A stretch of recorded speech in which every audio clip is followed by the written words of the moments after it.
지난 시간에 어디까지 했더라? 아 맞다. 파이자가 킹왕짝인 것까지 했었죠. 이 엄청난 효능의 파이자는 지금 영국, 미국, 캐나다 3국에서 승인을 다 받아서 이제 접종을 시작을 했습니다만, 생뚱맞게도 우리나라에서는 남이 맞는 백신에 대해서 부작용에 대해서 막 대서특필하고 난리가 났었는데요. 원래 알레르기 체질이어서 알레르기 위험 반응 약도 들고 다니는 사람한테 알레르기가 생겼다고 난리. 원래 10,000명당 5명까지도 생길 수 있는 안면마비인 벨마비도 생겼다고 난리. 별 개난리를 다 쳤었는데요. 이상하게도 아스트라제네카는 막 빨아주고 있는데 닳겠다? 이번 시간에는 바로 아스트라제네카는 대체 어떻길래 FDA에서 까인 건지 좀 알아보도록 하죠.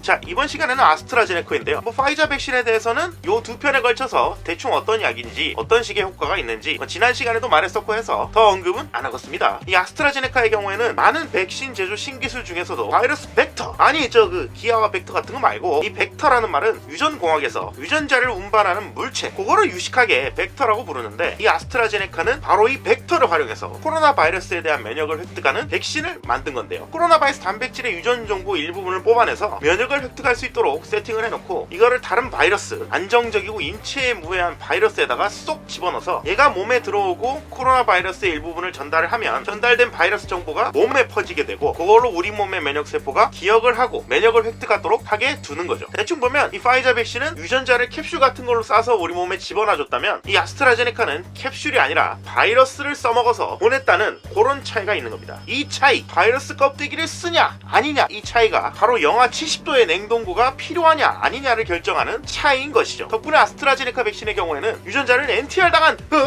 보관하고 있는 바이러스만 잘 보존하면 되기 때문에 기존 인플루엔자 바이러스 백신들처럼 그냥 2에서 8도만 되면 충분한, 어찌 보면 파이자나 모더나보다는 시설 구비 면에서는 이득이 매우 크다고 할 수 있겠죠. 원래 쓰던 냉장고도 그냥 써도 되니까요. 그리고 공개된 가격도 $4, 아주 저렴한 가격이어서 효과만 좋다면 파이자를 쌈 싸먹을 수 있는 좋은 제품이 될 예정이었습니다만 네, 여기서부터 사단이 나게 되었죠. 모더나나 파이자의 경우 90%를 가뿐히 뛰어넘는 대단히 멋진 엄청난 결과를 보인 반면에, 아스트라제네카는 평균 70%에 최대 효능 90%라는 이번에 저는 효과가 좋을 수도 있고 안 좋을 수도 있고 90%일 수도 있고 아닐 수도 있고 아무튼 그럴 수도 있고 아닐 수도 있습니다 라는 간보기에 달인스러운 모습을 보여줘 버린 겁니다. 아니 이게 뭔 개소리지? 싶어서 내용을 한번 들여다보니까, 원래 백신의 면역작용을 극대화하기 위해서 보통 2번씩 접종하는 방식을 많이 사용하는데요. 원래 제약회사에서 정한 용량, 풀도즈, 풀 용량으로 한 달 간격 2번 맞으니까 62%의 백신 효능을, 실수인지 뭔지 구라인지 뭔지 모르겠지만 처음에 절반의 용량으로 맞고 한 달 간격으로 2번, 나중에는 정량을 맞는 방법을 해보니까 90%의 백신 효능을 보인 걸로 나온 거죠. 퍼센테이지를 합산하니까 대충 70% 정도다 라고 결론이 난 겁니다. 이걸 아무 생각 없이 본다면 그래도 70%면 좀 높긴 높네, 괜찮은 거 아닌가 싶죠. 그러나 FDA와 WHO의 평가를 피하기는 쉽지가 않습니다. 이전 1탄에서 FDA의 백신 평가 기준에 대해서 언급을 했었는데, 아스트라제네카는 사실상 효과가 65% 미만이라고 봐야 되고 90%가 나온 결과물은 고작 1367명 대상 연구에서만 나왔기 때문에 검증 기준인 총 3만 명 이상 연구에 턱없이 부족합니다. 그래서 까다로운 FDA의 기준을 만족시킬 리가 없었죠. 거기다 나중에 아스트라제네카에서 사실 초반에 용량 적게 들어간 거는 실수야 라고 인정을 해서 이 연구 디자인이 더 어쩌다가 발생한 얻어걸린 형태라는 게 공개가 되어버린 거고요. 이런 연구를 믿을 수가 있겠어? 왜 용량 적게 넣은 연구에서 효과가 더 좋냐, 명확한 설명을 하지 못했고, 연구 중에 발생한 2건의 신경학적 이상 반응에 대해서 이게 백신 때문이 아니었다는 근거를 구비하지 못해서, 그리고 90% 이상의 효과가 나온 이 요상한 투약군에 55세 이상이 한 명도 없다는 점이 규명이 안 돼서 빠꾸를 먹은 거죠. 다시 연구에서 승인을 받으라고 FDA한테서 퇴짜를 당한 겁니다. 학계에서 나오는 말로는 아마도 적은 용량을 주고 후속에는 정상 용량을 주었을 때 이 효과가 90%로 나온 게, 사실상 이 백신을 맞고 나면 이 아데노 바이러스가 코로나 바이러스의 유전자를 몸에 전달을 하고 나서 전달된 유전자를 면역체계가 인식을 하고 그 면역을 가질 때까지 시간이 필요가 한데, 이게 오히려 전달자인 아데노 바이러스에 대해서 면역력을 가져버리기 때문에 코로나 바이러스 유전자를 전달하기도 전에 이 백신 전달용 택배기사 바이러스가 다 뒤져버려서 정상 용량으로 2번 번 준 군에서 이 코로나 방비가 오히려 덜 된 거 아니냐, 그래서 적게 줘야지 아데노 바이러스에 대한 면역이 덜 생기니까 효과가 좋은 거 아니냐, 그래서 사실 이거 백신 반복적으로 맞으면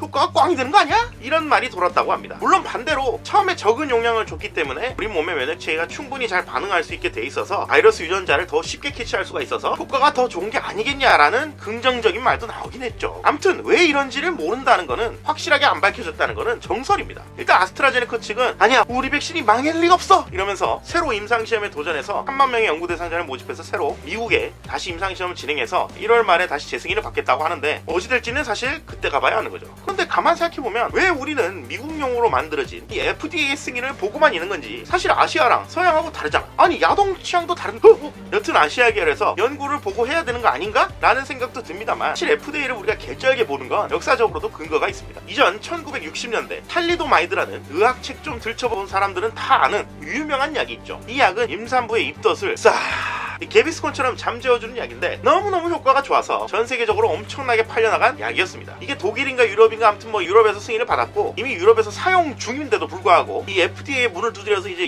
미국에도 팔아넘기겠다 문을 두드렸지만, FDA에서는 빠꾸를 먹었는데 한 번 빠꾸 먹은 것도 아니고 5-6번이나 빠꾸를 먹었죠. 그 근거는 임산부에 대한 안전성 데이터가 미비하다라는 이유였습니다. 아니나 다를까 탈리도마이드는 기형아 출산의 원인이 돼버렸고 결국 판매 중단이 되었으며 역사책의 한 페이지를 자랑하는 약물 부작용의 대표적인 케이스가 되어버렸죠. 그때만 그런 게 아니라 이 FDA 기준은 정말 족같이 어려워서 아주 까다로운 거죠. 난치성 치료제 중 하나인 아탈루렌이라고 뒤센 근이영양증이라는 뭔소리지도 모를 이 그지같은 병에 대한 치료약이 유럽에서 사용 중입니다만, FDA에서는 이 근거가 부족하다고 2014년부터 유럽에서 계속 쓰는 약을 계속 승인을 거부하고 있죠. 그러니까 이렇게 까다롭기 때문에 세계 의약품 시장에서 사실상 표준 기준으로 보고 있는 겁니다. 그런데 K식약처에서 검사해가지고 승인을 내준다고? 에이? 가습기 살균제 허가내준 걔네가? 어처구니가 없는 겁니다. 물론 이 아스트라제네카 백신이 아주 효과가 없다든지 할 것 같진 않아요. 다른 식으로 연구를 한다든지 다른 방식으로 이 접종 용량을 바꾼다든지 해서 결국에는 효과가 좋은 접종 방식을 뽑아내긴 내겠죠.